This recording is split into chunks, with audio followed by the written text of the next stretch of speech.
Hey guys, welcome back. It's just now starting to sprinkle. So one, I should probably be in a tree, and two, I picked a really good day to shoot a video. But hopefully you guys can hear me okay, because in today's video, we're gonna be picking up kind of where we left off in a video we shot a few weeks ago on pinch points. In that video, we discussed a few different types of pinch points. But in these next couple videos, I wanna talk about pinch points that are specific to a certain type of an area. In today's video, I want to talk about pinch points, bottlenecks, and funnels that you can find in hill country or areas with more elevation change. In this video, we're going to be touching on 5 different locations that you guys should be focusing on if your property or you're hunting an area with more elevation change. Now, I think this goes without saying, but I'm going to say it anyways.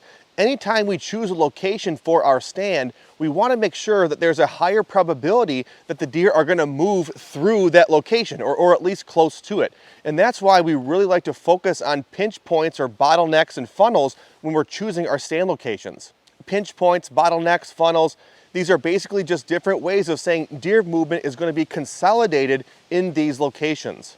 There are a lot of areas within the deer woods that have more random movement. Think about an open hardwoods that's for the most part flat. If deer want to get from one side of that open hardwoods to the other, there's not really any rhyme or reason for them to go through it a particular way. They just kind of travel through. Sometimes it might be on one side, other times it might be on the other. That would be a low probability stand location, putting your stand in that open hardwoods. But by locating pinch points, bottlenecks, or funnels, areas that consolidate deer movement, we can increase our chances of having close encounters and shot opportunities at deer as they move through the neighborhood.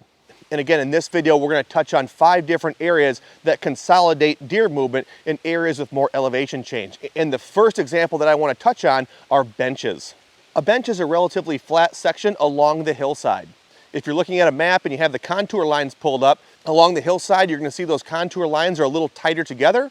But when you get to the bench, those contour lines are going to spread apart before getting close together again as the bench transitions back into the hillside. To give you guys another visual example of a bench, picture you have a steep hillside that's coming down, and then you have a little bit of a flat spot. This is the bench as it kind of works along the side of the hill, and then it transitions again back to the steep hillside. And benches come in all shapes and sizes. You could have a very narrow bench, you could have a short bench, you could also have a pretty wide bench that maybe from an old logging operation, and you could also have a very long bench. It all depends on the area that you're hunting. And why you want to be focusing on benches is because benches consolidate deer movement. When deer are traveling from point A to point B, and for the sake of this video, point A and point B could be anything, any destination. It could be a food source and a bedding area. It could be 2 different bedding areas. Where a deer is traveling to and where a deer is traveling from point A and point B. When they're traveling along a ridge system, a lot of times deer prefer to use benches when traveling from point A to point B. And deer like to use benches to travel in areas with more elevation change for a couple reasons. One reason is benches are often an easier way to travel when traveling along the hillside. Some of these hills are very steep, and so if you have a flat bench carved along the side of the hill, that is an easier way to get from point A to point B. And as long as deer aren't being pressured at the moment, meaning they're not spooked, they're not running for their life, they're often going to take the path of least resistance. They're going to take the easiest way as long as it's providing security as well. And that security factor is the second reason why deer prefer to travel along benches. One, they're protected from everything on the other side of the hill or the other side of the ridge, and they can also use thermals to their advantage as they travel down the bench. In the morning, when thermals are rising, they can gather all the information and know everything that's going on down below. And when thermals flip in the evening, they can do the opposite. They can gather all the information from everything that's going on above the bench as they travel along it.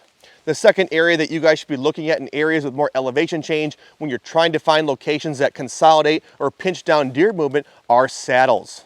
And a saddle is just a lower point or a dip between 2 higher points along a ridge.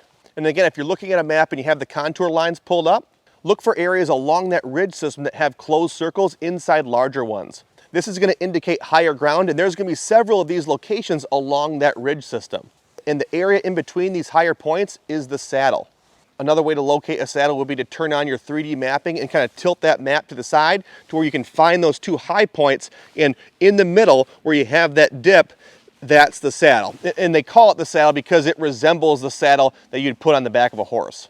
And the reason you want to be focusing on saddles as it relates to consolidating deer movement is because, remember, when unpressured, they're not spooked, deer are generally going to take the path of least resistance. They don't want to do more work than they have to do. They're trying to conserve energy. And a deer does not want to walk all the way to the top of that peak to go back down. Instead, the deer is going to find that low spot and travel through the low spot in between those two higher peaks. And just like with benches, saddles come in all shapes and sizes. You can have larger saddles, you can have really tight saddles, but regardless, saddles are going to consolidate deer movement, and depending on the area that you're hunting, the ridge system that you're hunting, you could take deer movement that was spread out over 100 yards as they work along the side of the hill, and if they want to get from one side of the ridge system to the other, deer are oftentimes going to travel through or cross through the saddle. The third pinch point or bottleneck that you guys should be looking at in areas with more elevation change is the top of a drainage. And this is one that we talked about in a previous video, but I did want to touch on it again because it is a good one. A drainage is a steep ravine that was cut into the side of a hillside over time. Every year when the snow melts or when it rains, over time this carves out a gully or a steep ravine along the side of the hill. And as you follow that gully or that draw or that ravine to the top, eventually that's going to flatten out. And this is the drainage top. And why this area, the top of that ravine, the top of that drainage is a good one for consolidating deer movement comes back to the point that deer like to take the path of least resistance. Just like with the saddle, if deer are trying to get from one side of the ridge to the other, they don't really want to walk up to the highest point and then back down. They would much rather take the easier route and cut through the saddle. Very similar with the drainage, except it's the opposite. With the drainage, they don't really want to walk down that steep terrain just to walk back up the other side.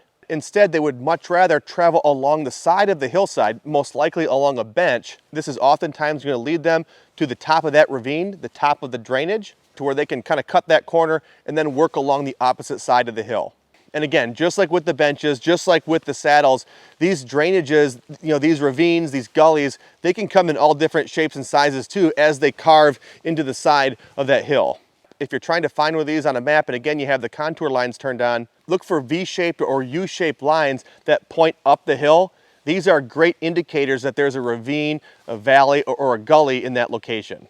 And if you have more of a V as opposed to a U, this indicates a steeper ravine or a steeper gully, as opposed to a U, which signifies an area that's wider and less steep.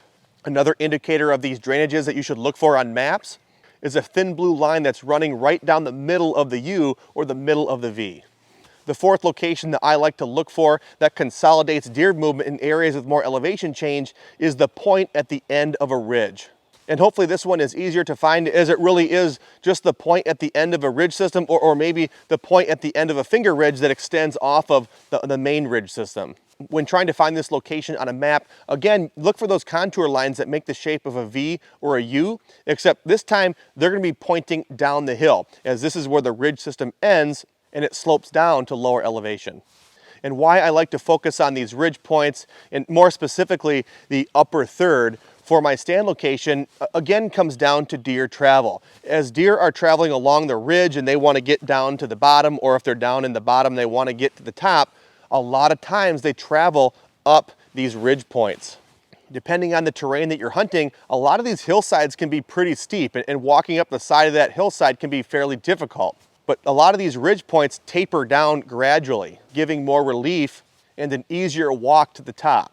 Just like with the saddle example, depending on where these deer are on the hillside, they don't really want to travel over the highest point of the ridge. Instead, what they'll do is they'll travel along these benches, get to the point, and then travel along the other side.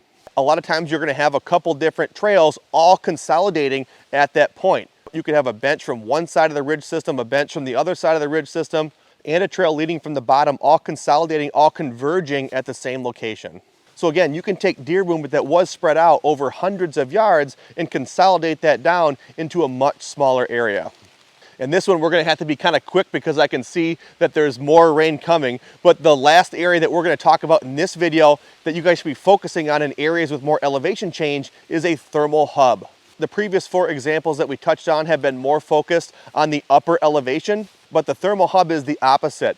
A thermal hub is where you have multiple drainages, multiple gullies or ravines that all dump into the same area. And that's exactly how you'd want to look for it on a map. You'd want to find multiple drainages, multiple ravines or gullies that all dump into that same location, and where they're dumping into, that's the thermal hub.